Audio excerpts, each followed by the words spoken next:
senda filosófica. Nos ocupa hoy un tema bastante interesante que hace referencia al inicio de un nuevo ciclo en la historia de la filosofía, luego de haber pasado por el tema de los presocráticos, un tema por demás muy interesante que generó para aquel momento el nacimiento de la filosofía en la Grecia clásica desde Tales de Mileto. Generó unas expectativas, un cambio de visión y un nuevo espectro de discusión y de plurales proyecciones orientadas a buscar la explicación sobre un origen único o último para la realidad. Hecho que no se logró, algo que no se logró. Indudablemente ninguno de los presocráticos, y eso está claro hoy en día, logró dar una respuesta a su planteamiento sobre el arqué. Y esta situación hizo que se reorientara el objetivo de la filosofía, con unos resultados bastante interesantes y diría yo que con un paralelismo de existencia entre los filósofos sofistas, que es de quienes vamos a hablar hoy bastante, y Sócrates, Platón y Aristóteles. El cambio de objetivo de la filosofía.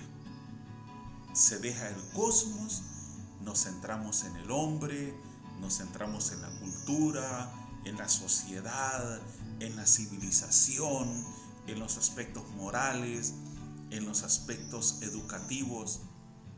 ¿Qué nos quedó de la sofística? Un tema muy interesante.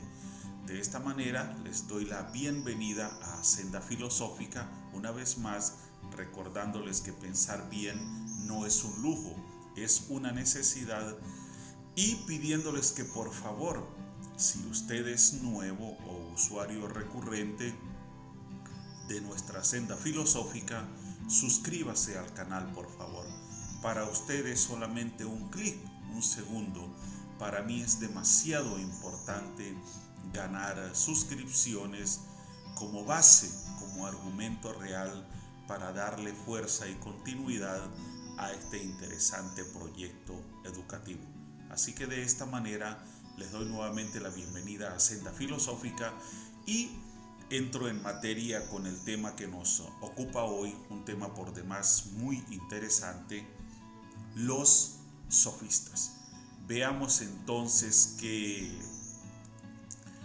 ocurre con esta interesante cultura filosófica iniciada ya a partir del siglo V, IV antes de Cristo. Tengo acá en primer lugar en la pantalla la imagen de 4 de quienes, al menos desde la perspectiva de Frederick Copleston, en quien me estoy apoyando hoy, fueron de los más importantes sofistas: Protágoras, Pródico, Gorgias, Hipias.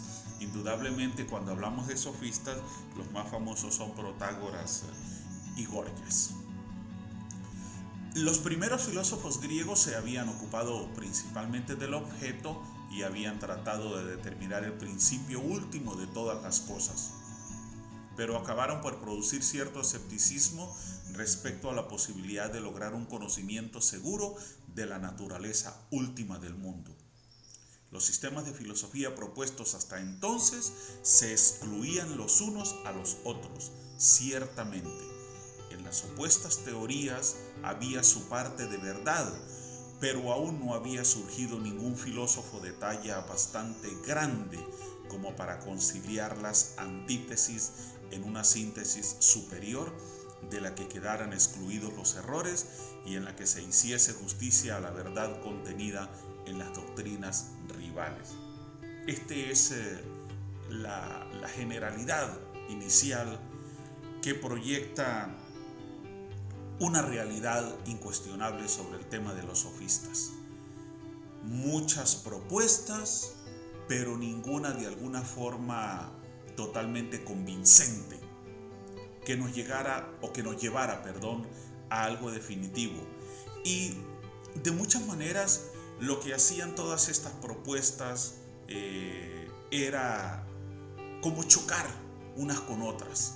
Vamos a decir que si no llevársela contraria intencionalmente, por lo menos hacer planteamientos muy distintos, propuestas, especulaciones sobre el origen último de la realidad, pero ninguna de ellas nos daba una respuesta satisfactoriamente definitiva o definitivamente satisfactoria. Y este fue quizá el mayor problema que enfrentaron los presocráticos, antes de llegar a la época de los sofistas. El problema de haber dejado en el aire una cantidad de propuestas que no nos llevaban a nada definitivo. El resultado hubo de ser una cierta desconfianza para con las cosmologías y, de hecho, si se quería progresar de veras, estaba haciendo falta volver los ojos hacia el sujeto como tema de meditación. El volverse de la consideración del objeto a la del sujeto, cambio de enfoque que hizo que el progreso fuese posible, tuvo lugar por primera vez con los sofistas y fue en gran parte una consecuencia del fracaso de la antigua filosofía griega. Esto debido al escepticismo que generó, por lo que ya he planteado, por no haberse llegado a una solución satisfactoria que de alguna forma conciliara por lo menos en parte cada una de las posturas propuestas por los presocráticos. Además del escepticismo subsiguiente a la primera filosofía griega, otro factor contribuyó a dirigir la atención hacia el sujeto: la creciente reflexión sobre el fenómeno de la civilización y la cultura, reflexión facilitada sobre todo por las amplias relaciones que tenían los griegos con otros pueblos. Esto supuesto, era muy natural que gentes de tanta inteligencia como los griegos comenzaran a hacerse preguntas como, por ejemplo, las distintas maneras de vivir nacionales y locales, los códigos religiosos y éticos, ¿son o no puras convenciones?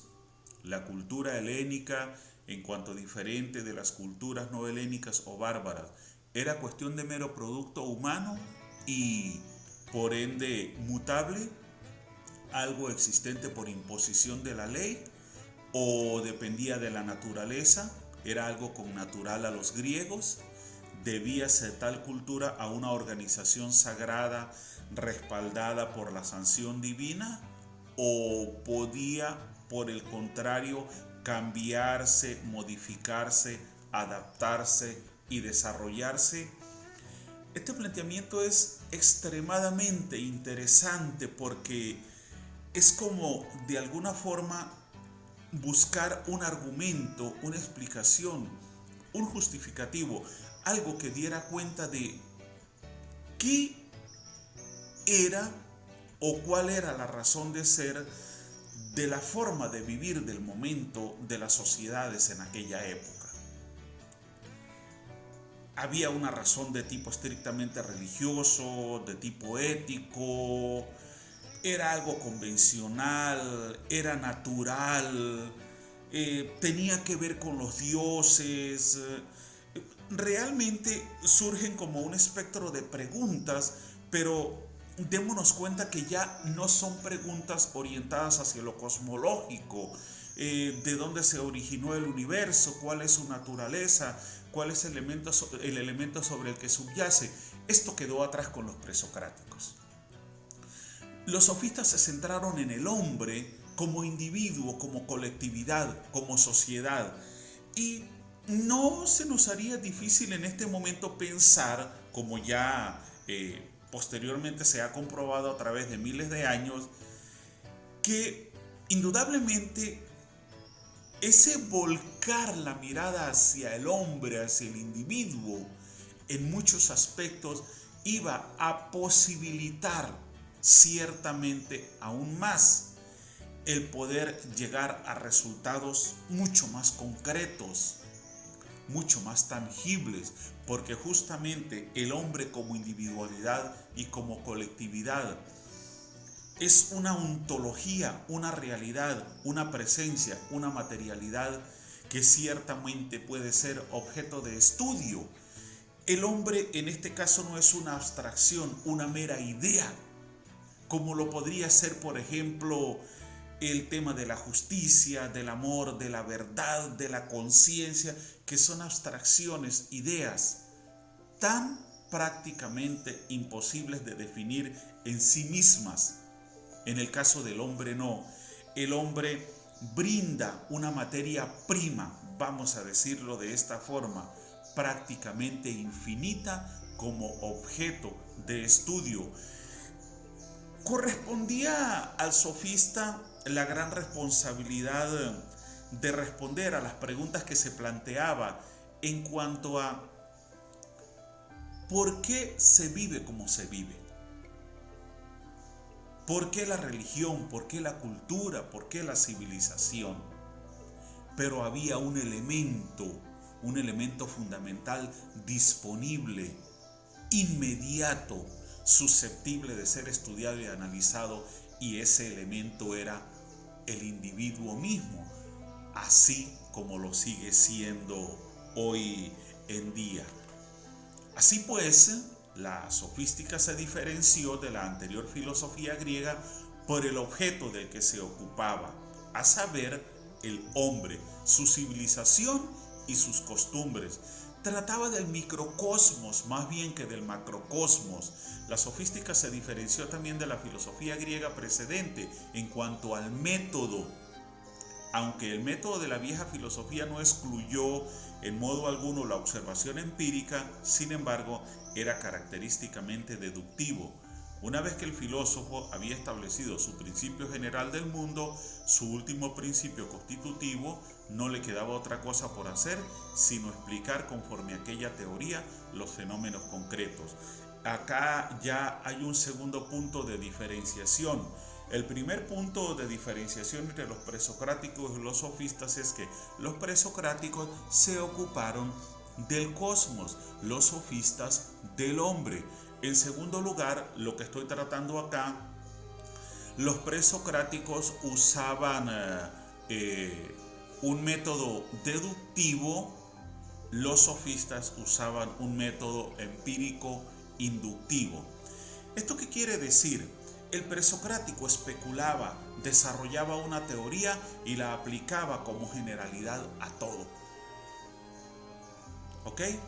El sofista no, el sofista observaba de alguna forma, y en esto me atrevo a decir que la mayoría de ellos, desde esta perspectiva, se parecía a Sócrates. ¿Por qué? Observaban las individualidades, las particularidades, e iban tomando los elementos coincidentes, lo que de alguna forma era recurrente en este individuo, en el otro, en este lugar, en el otro, en esta circunstancia, en la otra, para determinar de alguna manera lo que sustancialmente definía o argumentaba cada uno de los aspectos de la realidad, desde lo que era la vida del hombre como individuo y como colectividad, y en su forma de relación con el entorno, con el medio ambiente, aquello que permitía generar cultura, civilización, progreso, aquello que daba una razón de ser de la ciencia, de la religión, de la filosofía misma. Esa era la diferencia en cuanto a la metodología de los presocráticos y los sofistas. Los sofistas procuraban reunir primero un gran acervo de observaciones sobre hechos particulares, de aquellos datos que habían acumulado sacaban conclusiones en parte teóricas y en parte prácticas. Así, del arsenal de datos que lograran reunir acerca de las diferencias entre las opiniones y las creencias, podían sacar la conclusión de que es imposible saber nada con certeza. El método de la sofística fue, por lo tanto, empírico inductivo, lo que acabo de explicar. Ahora, aquí tengo que destacar algo muy importante. En cuanto a la segunda diferencia, y acá hay otro elemento también, los presocráticos buscaban una verdad, un origen, un punto de partida de la realidad. Los sofistas veían las cosas de una forma distinta y había un relativismo y un escepticismo en ellos, total o parcial, cuando ya de plano nos decían que es imposible saber nada con certeza. Eso, en muchos aspectos, podríamos decir que sigue prevaleciendo hoy en día. ¿Por qué? Por una sola razón. Hoy en día sabemos que la realidad nunca jamás es la misma. La realidad como totalidad. La realidad en tanto constituida por componentes individuales. Todo cambia, a cada segundo todo cambia, todo, absolutamente todo, y el ser humano no es la excepción. Entonces, ya en esto, los sofistas empezaban a dejarnos una gran lección, quizá no muy bien comprendida para el momento, pero real. La imposibilidad de saber con certeza todas las cosas, de conocer todo con certeza, al menos en parte. Esa idea de permanencia tan utópica a la que se aferran muchas personas, no. Todo cambia, todo se transforma, nada permanece. Entonces, se debe tener presente que las conclusiones prácticas de los sofistas no pretendían establecer normas objetivas basadas en una verdad necesaria. Vamos de nuevo con el tema, y esto señala otra diferencia entre la sofística y la filosofía griega precedente, a saber, sus diversas finalidades. La vieja filosofía buscaba la verdad objetiva. A los sofistas, por su parte, no era la verdad objetiva lo que les interesaba principalmente. Sus fines eran prácticos y no especulativos. Acá me voy a adelantar un poco porque cuando leo esta parte pienso un poquito en Aristóteles y los tipos de conocimiento, y uno de esos tres tipos de conocimiento a los que hacía referencia Aristóteles era el conocimiento práctico, el conocimiento aplicable a los aspectos de la cotidianidad. De hecho, Aristóteles decía, el que realmente sabe es el que sabe cómo son las cosas y cómo funcionan, y cómo aplicar ese conocimiento. Eso era algo que él expresaba constantemente de una manera magistral, ¿no? Entonces, fíjense ustedes que acá, en el tema de los sofistas se nos habla de esto, ¿ok? El conocimiento práctico. No una verdad sobre la realidad universal, sobre el cosmos, no. Vamos a ver qué aprendemos para la vida cotidiana. Vamos a alejarnos de la especulación. Esta era también otra de las grandes diferencias entre los presocráticos y los sofistas. Y fue por eso que los sofistas trataron de enseñar el arte de vivir y de gobernar, mientras que el tener un grupo de discípulos era cosa más o menos accidental. Para los filósofos presocráticos, a los sofistas sí que les fue esencial rodearse de discípulos, puesto que trataron ante todo de enseñar. Y he aquí otra gran diferencia entre los presocráticos y los sofistas. Los presocráticos, de alguna manera, podríamos decir que estaban encerrados en su mundo de reflexión. Eran ellos como individuos buscando cada uno una forma o una razón de ser para la realidad. Los sofistas no. Los sofistas tenían discípulos, tenían grupos para enseñar. Vamos a formar gente.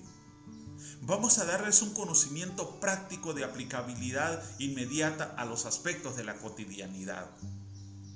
Eran literalmente maestros, eran profesores, eran educadores, eran formadores, eran tutores. Es decir, en esa búsqueda del conocimiento práctico tenía que haber una relación con la realidad y, por supuesto, uno de los elementos o uno de los componentes fundamentales dentro de esta relación eran los grupos humanos susceptibles de ser formados, de ser enseñados. En Grecia, después de las guerras contra los persas, se intensificó naturalmente la vida política, y esto es un aspecto que muy particularmente favoreció a los sofistas. El ciudadano libre podía tener siempre alguna participación en la vida política y necesitaba poseer cierta cultura. La educación antigua era ya insuficiente, era preciso algo más, y a cubrir tal necesidad acudieron los sofistas. Lo que ahora se requería era seguir unos cursos de enseñanza, y los sofistas los daban en las ciudades, y sus programas de enseñanza eran bastante variados: gramática, interpretación de los poetas, filosofía de los mitos y de la religión, y varias otras cosas más. Acá también aprovecho la oportunidad para destacar un punto muy importante, que es esa clasificación de los temas por áreas. ¿Okay? Los antiguos griegos, antes de los sofistas, se centraban básicamente en la aritmética, en la música, en la gimnasia, y había otras áreas de ello. De hecho, ellos el hecho de saber ser discursivo, la retórica, no lo enseñaban. Ellos decían que ellos tenían eso en la sangre, el ser hombres muy elocuentes para hablar, se vanagloriaban de eso, ¿no? Los sofistas no, los sofistas sobre todo profesaban la enseñanza del arte retórica. Era imposible abrirse camino como hombre público si no se sabía hablar con elocuencia. Los sofistas hacían profesión de enseñar el arte de la palabra, de instruir y entrenar en la virtud política por excelencia, en la virtud de la nueva aristocracia del talento y la habilidad. Si alguien quería enriquecerse bajo el régimen de la democracia griega, tenía que hacerlo principalmente por medio de litigios judiciales, y los sofistas se dedicaban a enseñar el mejor modo de ganarlos. Entonces, este fue quizá, o ha sido, uno de los aspectos por los que más han destacado los sofistas: esa habilidad, ese desarrollo de la oratoria. Recordemos a este gran orador, quizá el más famoso de la antigüedad, Demóstenes, que murió prácticamente en el mismo, cuando murió Aristóteles, cuando murió Alejandro Magno, que se dice que para ese momento Grecia quedó como temblando, la cultura de aquel momento, por la muerte de estos tres grandes personajes, porque sus muertes representaron la caída de liderazgos y de puntas de lanza en tres aspectos tan diferentes como la guerra, la filosofía y la oratoria, ¿no? Y esto demasiado interesante, un momento muy duro para la cultura de aquella época, perder estos referentes tan importantes. Entonces, fíjense ustedes que dentro de la sofística, y ahí tengo la imagen que acompaña a alguien dando un discurso frente a un grupo de personas, esta era quizá una de las cosas más resaltantes: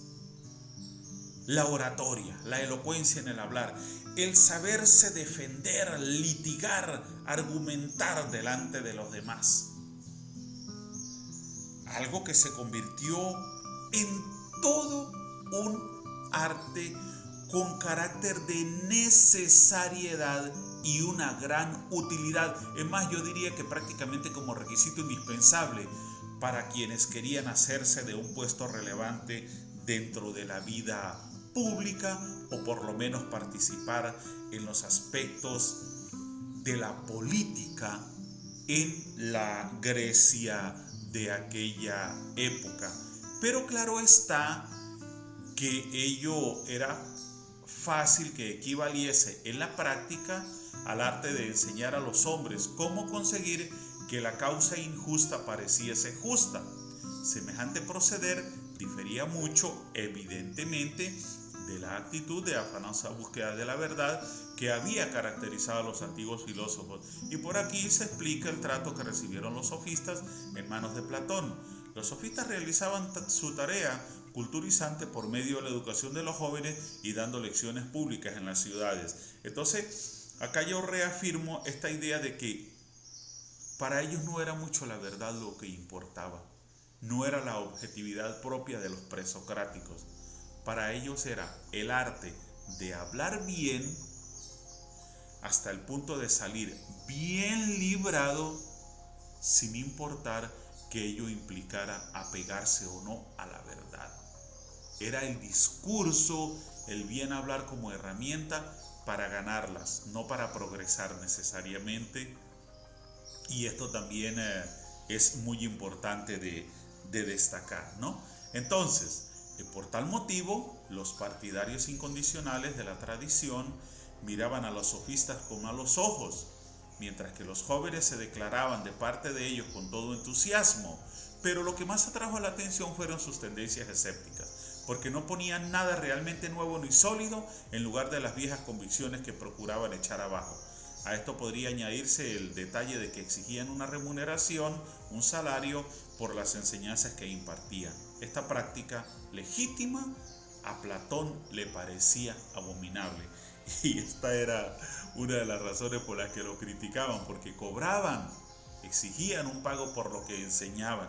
Y fíjense que se nos está diciendo que no era algo ilícito, que no era ilegal, pero sin embargo quizá Sócrates, Platón y otros filósofos de su época, contrarios a la sofística, pues lo veían con malos ojos, quizá más diría yo desde el punto de vista ético, desde el punto de vista moral, porque como se nos acaba de explicar, no era una cosa que tuviese un carácter de ilegalidad.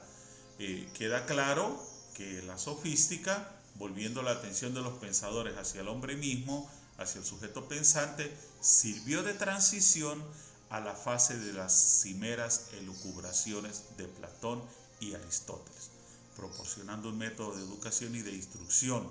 Desempeñó un papel necesario en la vida política de Grecia.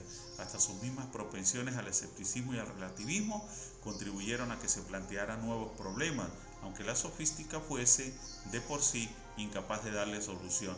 Los sofistas más antiguos se granjearon general respeto y estimación. Este punto es muy importante porque ya nos lo han destacado en varias oportunidades. Los presocráticos no llegaron a nada fijo, pero los sofistas tampoco desde su perspectiva. Ellos planteaban cosas nuevas centrados en el individuo, no en la objetividad de la realidad del entorno. Pero igual que los presocráticos, no daban solución a los problemas que planteaban, porque de alguna manera para ellos lo importante era enseñar, formar al individuo en la elocuencia. No estaban tan interesados en mostrar argumentos, bases sólidas, convincentes, que defendieran sus posturas, que dijeran, lo que decimos es así, por esto, aquí está la prueba. Sin embargo, hay algo importante acá. Entre presocráticos y Sócrates, Platón y Aristóteles, que sí lograron progresos en términos del desarrollo de la filosofía, ¿ok? Entre ellos dos estaban los sofistas, que en mucho, a través de sus métodos, a través de su forma de enseñar, le brindaron también a Sócrates, Platón y Aristóteles herramientas referenciales o de inspiración para que ellos desarrollaran sus propios métodos de investigación. O sea que los criticaban, sobre todo Sócrates y Platón, pero de alguna manera se valieron un poco de sus métodos para el posterior desarrollo de sus filosofías. Solo más tarde adquirió el término sofista una acepción peyorativa, como en las obras de Platón, y en tiempos posteriores pues parece que recuperó un sentido honroso. Fue principalmente por su oposición a Sócrates y a Platón, por lo que los sofistas se ganaron una reputación tan mala que ese vocablo significa ahora, corrientemente, o bien que alguna verdad es refutada o puesta en duda mediante falsos razonamientos, o bien que se prueba y se hace plausible algo que es falso. Ese es el sentido en el que se usa hoy el término del sofista, al menos en parte. O sea que prácticamente pasaban por mentirosos, por falsos, por muy hábiles para hablar, pero sin decir verdades. De alguna forma esa es la fama que le ha quedado a los sofistas a lo largo de la historia. Para Platón no son sino comerciantes que trafican con mercancías espirituales. Y cuando Sócrates aparece en el Protágoras preguntando a Hipócrates que desea recibir las enseñanzas protagóricas, ¿no te avergonzaría el mostrarte a los griegos como un sofista? Hipócrates responde, sí, por cierto, Sócrates, si he de decir lo que pienso. Tengamos presente, no obstante, que Platón tendía a recalcar lo malo de los sofistas, en gran parte para que se advirtiese la gran ventaja que les llevaba Sócrates, quien había desarrollado todo lo bueno que había en la sofística y lo había elevado a un nivel mucho más alto que el alcanzado por los sofistas. Esta explicación me parece muy interesante. Sócrates lo replanteo.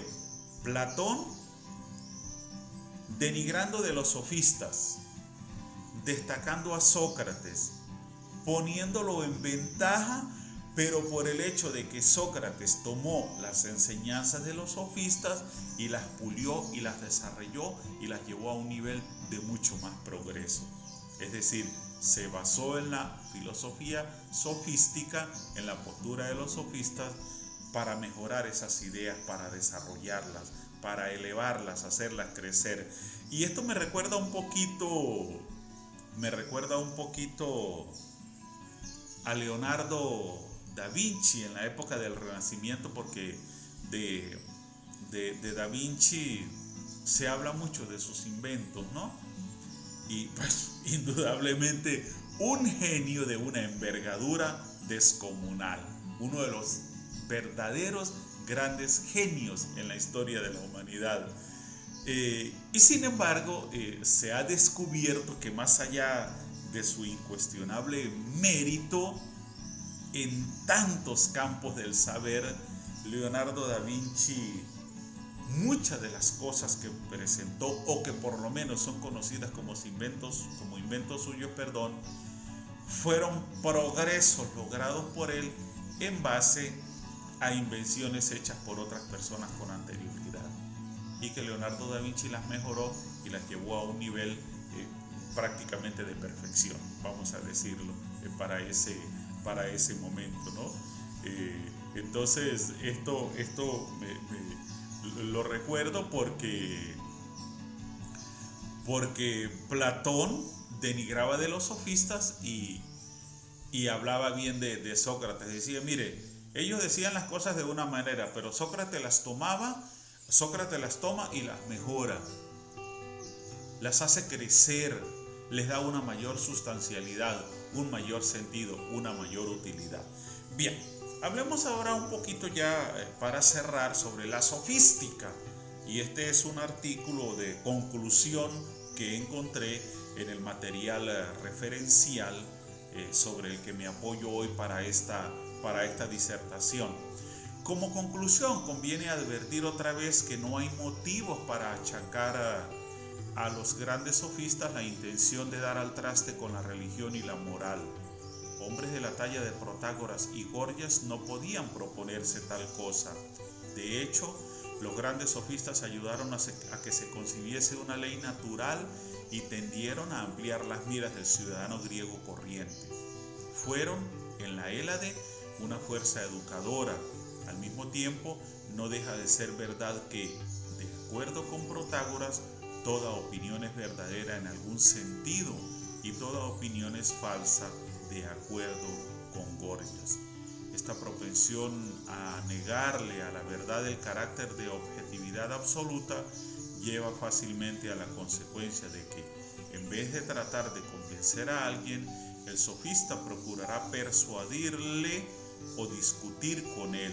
Ciertamente, en manos de hombres de no tanta categoría, la sofística se ganó muy pronto el descrédito inherente al término que se le aplicó de sofistería.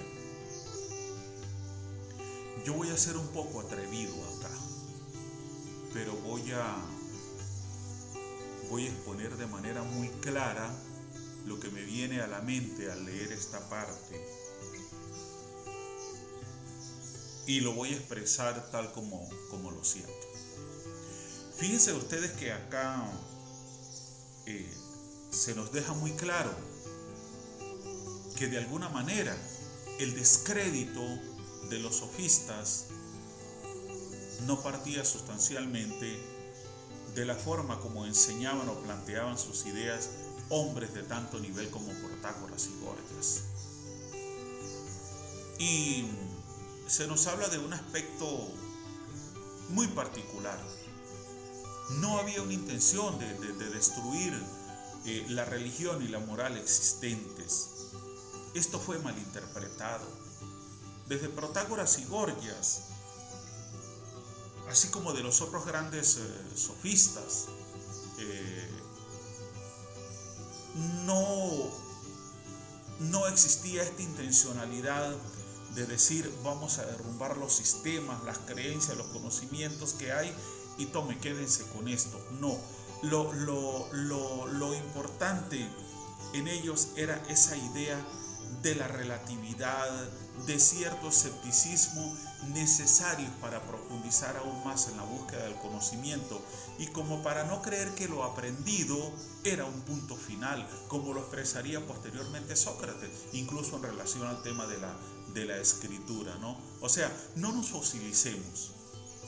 Vamos a abrir puertas de discusión, de intercambio de opiniones, de ideas. No nos impongamos. Esto desde los grandes sofistas como Protágoras y Gorgias, pero indudablemente no iba a faltar individuos o grupos de individuos que, apoyados en estas grandes ideas, distorsionarían lo que sustancialmente eran las bases de la sofística, y esta distorsión le daba mala fama, diluía de alguna forma la fuerza y el valor de las ideas originales. ¿Por qué estoy diciendo esto? Porque a mí me parece que hoy en día, en pleno siglo XXI, en este preciso instante que estamos viviendo, esto ocurre más que nunca. Y como les dije, lo voy a decir tal como lo pienso. Gracias a la tecnología, a la ciencia, a la globalización, a la inmediatez con que accedemos a la formación y a la información hoy en día, todos tenemos acceso prácticamente infinito a los contenidos de los libros, de los escritos de otras personas. Y una de las cosas graves y muy delicadas que yo veo hoy en día en esto es que ahora cualquiera lee un libro y se cree experto en una materia. Sobre todo, ojo, en temas de coaching, de crecimiento personal, de autoayuda, incluso de psicología, de orientación, porque lamentablemente uno ve mucho eso. Personas que leen un libro y ya, yo voy a dar una charla, yo voy a dictar una conferencia, vamos a decirlo de esa manera.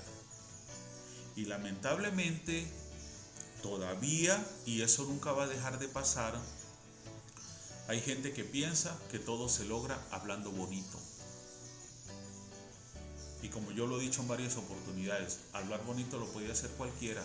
Hablar con sentido, esa es una facultad que no todo el mundo desarrolla. Entonces, ¿Cómo enlazo yo este momento del siglo XXI presente con la época de la sofística y este punto de debilidad, que sigue siendo lo mismo? Algunos agarran las ideas de los grandes maestros, las aderezan a su modo y las venden como la mejor receta. Y muchas veces no tiene nada que ver con la idea original. Y esto genera un descrédito, una banalización en cuanto a la importancia de los verdaderos pensadores. Es lo que yo explicaba un poco en una oportunidad, sobre la frase de Sócrates: solo sé que no sé nada. Mucha gente la repite y no sabe lo que está diciendo.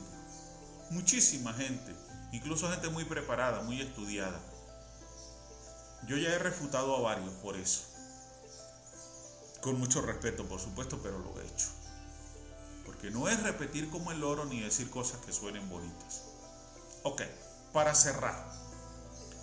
Mientras que el cosmopolitismo y la amplitud de miras de un antifón de Atenas merecen todo respeto, en cambio, no pueden menos de reprobarse, por una parte, la teoría de Trasímaco de que el derecho de la fuerza y, por otra, los retruécanos y sutilezas de un Dionisodoro. Esto es lo que yo acabo de explicar. Trasímaco decía que la justicia estaba en manos del más fuerte, que el débil no tenía nada que buscar, que simplemente si una persona a la fuerza lograba algo, eso era justicia apoyada en la superioridad. Y sabemos que no es así, que es justamente todo lo contrario, que eso es algo muy injusto. Los grandes sofistas, como hemos dicho, fueron en la era de una fuerza educadora, pero uno de los factores principales de la educación griega desarrollado por ellos fue el de la retórica. Y la retórica entrañaba evidentes peligros en cuanto que el orador podía tender a dar más importancia a la presentación de un asunto que al asunto mismo.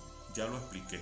Además, poniendo en cuestión lo absoluto de los fundamentos de las instituciones tradicionales, las creencias y las costumbres, la sofística fomentaba cierta actitud relativista, aunque su mal más profundo no consistió tanto en el hecho de que plantease problemas, cuanto en el de que no podía ofrecer ninguna solución de los mismos que satisficiese al entendimiento. Contra este relativismo reaccionaron Sócrates y Platón, esforzándose por sentar con firmeza las bases del conocimiento verdadero y de los juicios éticos. Entonces, fíjense ustedes que en resumidas cuentas, pues los sofistas cambiaron el objetivo de la reflexión filosófica, cambiaron el método, pero igual que los presocráticos, no daban solución a los problemas planteados. Esto es una forma como de resumir, ¿no? Que de alguna forma reafirma en aquellos principios de la filosofía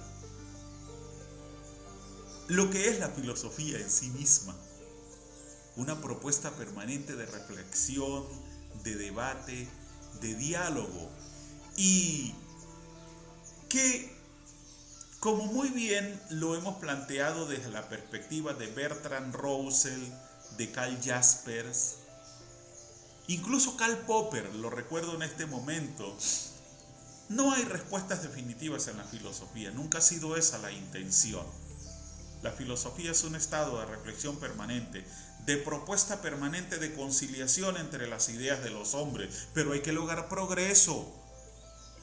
No es puro reunir a 10 personas, diga cada quien lo que piensa y vamos a respetar lo que cada uno dice. No, hay que progresar en el sentido de llegar a conclusiones que superen las distintas posturas planteadas y que nos lleven a mejores alternativas de solución para hacernos merecedores de una mejor vida, más libertad, más felicidad, como digo yo siempre. ¿Ok? Porque tiene que haber progreso.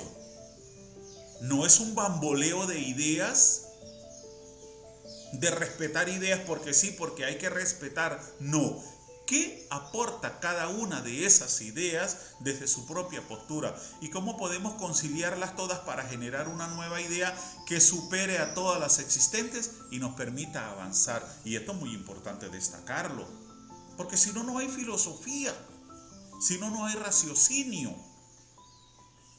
No es respetar tampoco por respetar, por no herir, por no dañar.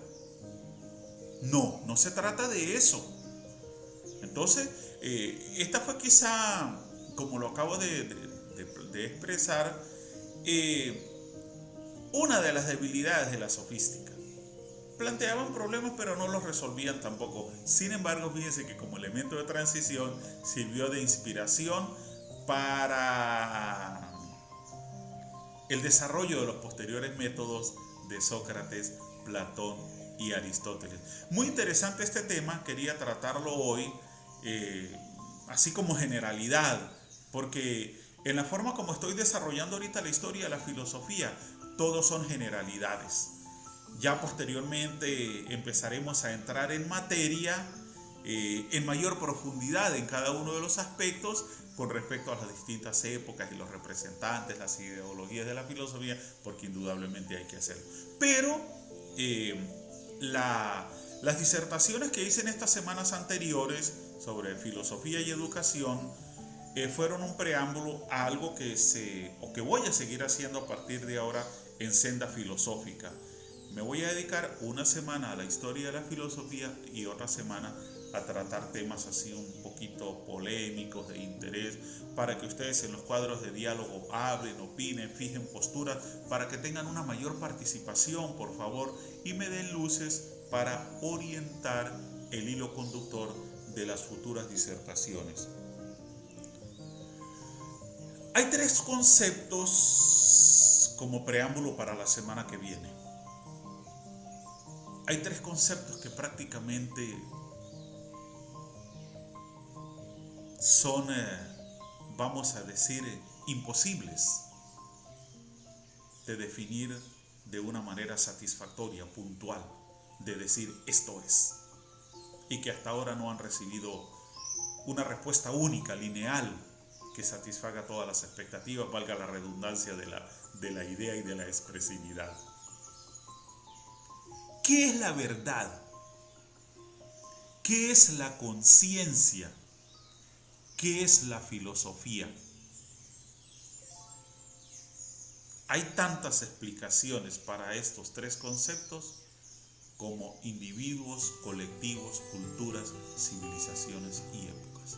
Y probablemente eso nunca vaya a cambiar y probablemente nunca lleguemos a una respuesta definitiva. Porque es prácticamente imposible definir lo que sustancialmente es una idea, una abstracción mental, porque no hay una tangibilidad, una materialidad que la apoye. Entonces es demasiado difícil. ¿Qué es la justicia, por ejemplo? ¿Qué es el amor? Estas preguntas han sido objeto de debate a lo largo de la historia. Y la próxima semana me voy a atrever a hablar un poco sobre el concepto de verdad. Algo verdaderamente descomunal y de hecho, hasta ahora, yo no he encontrado un solo libro de filosofía dedicado única y exclusivamente al tema de la verdad, la filosofía y la conciencia como conceptos. Si ustedes conocen alguno, háganmelo saber a través de los cuadros de diálogo, por favor. Pero yo no conozco un filósofo que se haya dedicado a esos temas concretamente, específicamente a tratarlos como hilo conductor de un ensayo, de una monografía, de un tomo, de una enciclopedia, como lo queramos llamar. Encontramos los temas, pero en contexto, con respecto a otros temas, pero no ellos en sí mismos. Así que para la próxima semana, la disertación va a girar en torno al concepto de la verdad. Les recuerdo como siempre que pensar bien no es un lujo, es una necesidad, y los invito a que por favor se suscriban a Senda Filosófica y a que continúen apoyando esta interesante propuesta educativa. Así que ya con esto los dejo y nos vemos la próxima semana.